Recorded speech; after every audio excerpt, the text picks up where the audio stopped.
somewhere in the gene pool on both sides, it's going to come to the top as a dominant gene. So we do have it mixed in there somewhere. We just didn't expect it. And I have a 3-month-old, Benicio, and he came out with brown hair, which when he was born, it was like, whose kid is this? Because I was so used to a red hair. So anyway, I have a 3-month-old at home, and this is my first presentation since having a baby. So if I start to babble and boo-boo-boo, you just kind of give me a little pinch and I'll come back to life, my professional life. So let's walk through the theme. We saw the video lesson, and the idea with the video lesson is to be able to see what does this activity look like. Parents can see how this theme is presented in the classroom and see a real family doing the home activity. Teachers can see other teachers, some of our model teachers, modeling how they interact with children in the classroom. So we use it for professional development for teachers as well as a parent involvement tool for parents. And so there's this classroom piece. Oh, yes? Do the kids watch it as well? Good question. The kids watch it as well. We have many teachers who play it in the classroom when they're getting ready to send home the family tree, for example.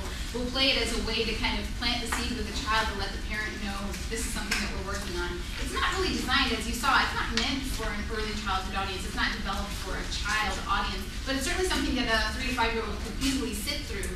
And a lot of parents also will sit down together and they'll watch it together and say, okay, this is what we're going to be working on this weekend. And so it certainly has that application. But it wasn't designed, and we certainly had that at the beginning. Parents said, well, I put it into the TV and put my kid down, but it didn't seem like he learned anything. And you know, this isn't meant for a child audience, it's meant for parent-child together. So then there's this, the third, that out and about piece where we went to the zoo and spotted the animal family. So connecting, again, the theme, weaving it from the classroom to the home, to the community, and how can you help make that circle and encourage learning virtually anywhere. Sorry, did you say the video is also on the website?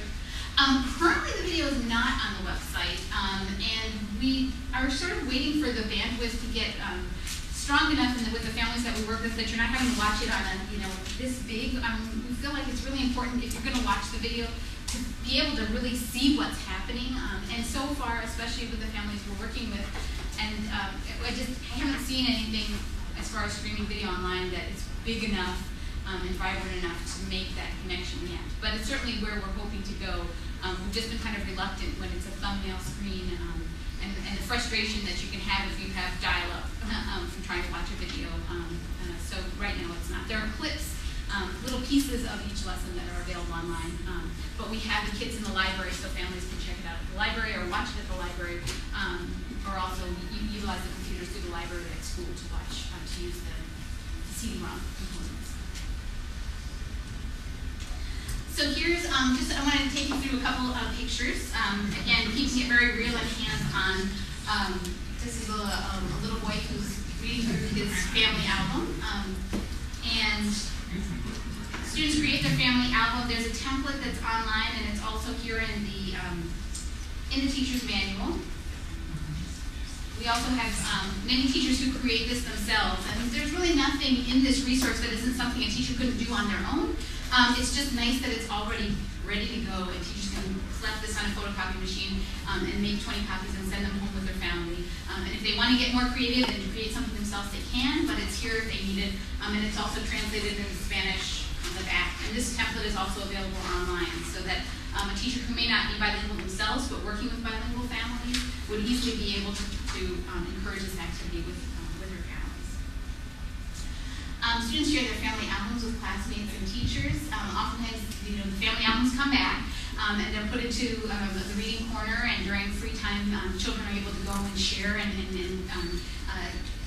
talk with their classmates about their family and share pictures. And how rich it is to see lots of different kinds of families. Then, as we saw in the video, the students can draw a picture of their family and dictate sentences about what their family likes to do. Counting, there was a little girl who was counting. She was speech delayed, but she was really making that effort to try and count out who was in her family in that classroom. And then this teacher, again talking about how this is a resource that kind of evolves and is flexible, decided to bind all of the children's drawings together into a classroom family album. And so that's something that was in the reading area, and kind of showing that there are not only different kinds of families at the home level, but also a family at school, and that everybody is a part of that family. So this is a couple of pages from that family album in the classroom. Here are some family albums that were displayed on a bulletin board so that parents during drop-off and pickup can read through and see their family album and also the family albums of others. I think this is a really wonderful opportunity for parents to get comfortable with the level that their child's at as far as drawing, and to see that at the preschool level there's a wide variety, but there's also not expectations for there to be 5 fingers and 10 fingers and 10 toes and 10 eyelashes and all these other things, that it really is a process. And so I think it can be very affirming for a parent to see other examples of drawings and dictation that are similar to what they're experiencing. Here's some other family albums being displayed, and this is actually inside of a bus. These are family albums in Washoe County, Nevada, and part of our partnership with them, they're implementing the program in their classroom on wheels, their cow bus, and they've retrofitted school buses. The bus moves to locations where there isn't enough space in the school to have a preschool classroom. The children get on board and have school in the bus, and then get off the bus, and the bus moves on to another section of town where there's a need for preschool. And they send home virtual pre-K activities as part of this CalBus curriculum, and also post it in places. They take advantage of all kinds of interesting spaces on these tiny buses, and so this is in the windows of one of the buses.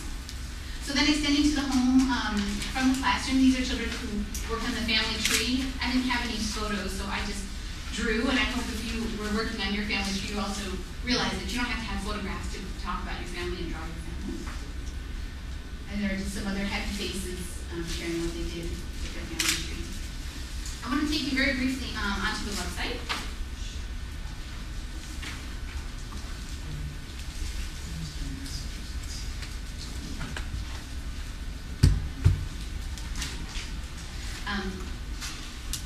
So this is the virtual pre-K website. On every page, there's a button, the Spanish button, which will take you over to the same page in Spanish.